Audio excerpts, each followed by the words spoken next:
پاکستان بدلنے والا بیج، پاکستان دیوالیہ نہیں ہوگا، $4 ارب کا خسارہ ختم، حیران کن معاشی انقلاب، 90 دن میں انقلاب، ایک فصل نے کھیل بدل دیا۔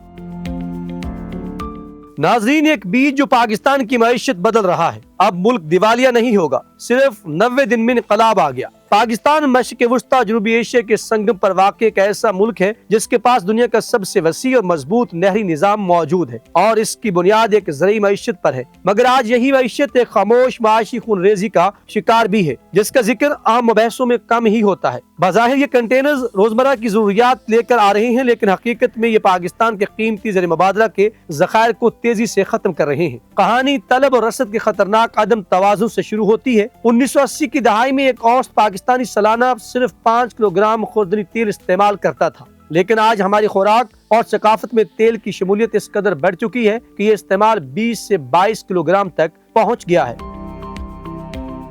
ناظرین، پوری قوم سالانہ 45 سے 48 لاکھ میٹرک ٹن خوردنی تیل استعمال کر رہی ہے۔ مسئلہ یہ نہیں کہ ہم کتنا کھاتے ہیں، مسئلہ یہ ہے کہ ہم کتنا پیدا کرتے ہیں۔ اپنے زرخیز ترین میدانوں کے باوجود پاکستان اپنی ضرورت کا بمشکل 15 سے 18% خوردنی تیل خود پیدا کرتا ہے، جبکہ باقی 82 سے 85% کے لیے ہمیں ملیشیا اور انڈونیشیا پر انحصار کرنا پڑتا ہے۔ یہ انحصار معمولی نہیں، پیٹرولیم اور مشینری کے بعد یہ پاکستان کا تیسرا بڑا درآمدی خرچ ہے۔ $1 ارب سے شروع ہونے والا بل اب $3 سے $4 ارب تک پہنچ چکا ہے۔ مالی سال 2025 کے پہلے 7 ماہ جولائی 2025 تا جنوری 2026 میں صرف پام آئل کی درآمدات $2 ارب سے تجاوز کر گئی۔ یہ محض تجارتی خسارہ نہیں بلکہ معاشی بقا کا مسئلہ بھی ہے۔ جبکہ ملک اپنی خوراک کے بجٹ کا 43% صرف ایک چیز کی درآمد پر خرچ کرے تو مقامی پیداوار بڑھانا قومی سلامتی کا معاملہ بن جاتا ہے۔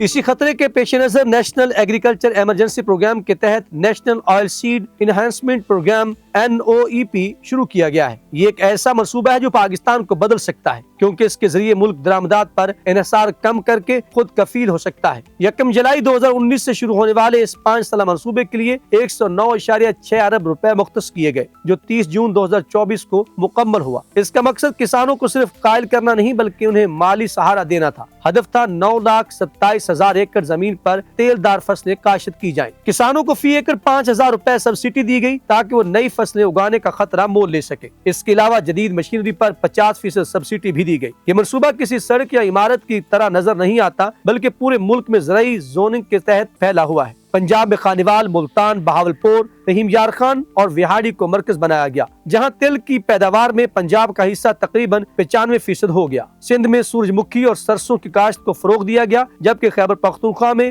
کینولا کی کاشت کو بڑھایا گیا۔ بلوچستان کے خشک علاقوں میں کم پانی والی فصلوں جیسے تل اور سورج مکھی کو متعارف کروایا گیا۔ یہ فصلیں کم پانی استعمال کرتی ہیں اور 60 سے 90 دن میں تیار بھی ہو جاتی ہیں، جس سے کسان سال میں 2 کی بجائے 3 فصلیں اگانے لگے ہیں۔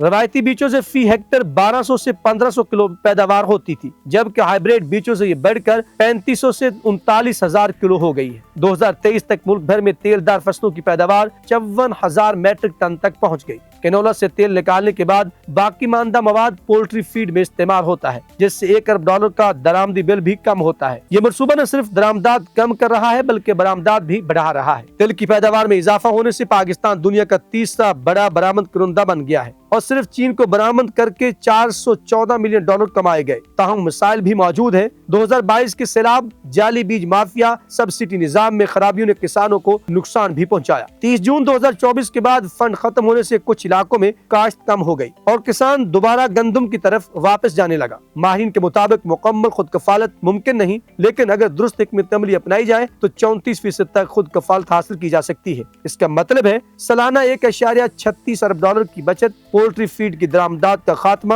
$500 ملین کی برآمدات۔ یہ اعداد و شمار ظاہر کرتے ہیں کہ راستہ درست ہے، لیکن کامیابی کا دار و میدان حکومتی تسلسل اور بہتر انتظام پر ہے۔ ناظرین، آپ کی کیا رائے ہے؟ کمنٹ سیکشن میں جا کے ضرور بتائیے گا۔ ہمیں رہے گا آپ کے فیڈ بیک کا انتظار۔ اللہ نگہبان۔